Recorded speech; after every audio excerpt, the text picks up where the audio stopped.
বিস্ময়কর তাণ্ডব চালায় ঘূর্ণিঝড় রেমাল। তার দাপট এখনো চলছে, সাগর এখনো উত্তাল, নদ নদীর পানি স্বাভাবিকের চেয়ে বেড়েছে কয়েক গুণ। ঝড়ো হাওয়ার সঙ্গে চলছে ভারী বর্ষণ। দিনের আলো ফোটার সঙ্গে সঙ্গে দৃশ্যমান হচ্ছে রেমালের অগ্নিমূর্তির ক্ষতচিহ্ন।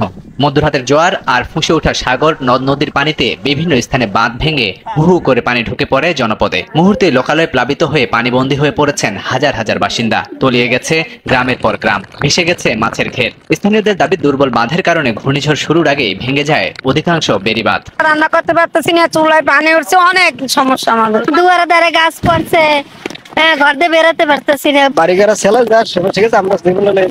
আমরা আশ্রয় কেন্দ্রে ছিলাম, বাড়িতে যাওয়ালে টিন টুন সব উড়ে গেছে। যদি মানুষ আশ্রয় কেন্দ্রে না যাইতে, মানুষ গরু বাছুর সব মরে যাইতে, কিচ্ছু থাকতে না। নদীর কূলে যে বালিঘর ছিল সেগুলো পানি সব তলায় গেছে একবারে। 11 কিলোমিটারের বাতাসের ঝাপটায় লন্ডভন্ড ঘরবাড়ি সহ নানা স্থাপনা, গাছপালা উপড়ে বন্ধ রাস্তাঘাট, বিদ্যুৎ বিচ্ছিন্ন হয়ে পড়েছে অনেক এলাকা। ঘূর্ণিঝড়ের আগে প্রাণে বাঁচাতে দেশের বিভিন্ন আশ্রয়কেন্দ্রে স্থান নেয় 10 লাখের বেশি মানুষ। সংশ্লিষ্টরা বলছেন, মানুষ আগে ভাগে আশ্রয়কেন্দ্রে যাওয়ায় জানমালের ক্ষয়ক্ষতি কম হয়েছে।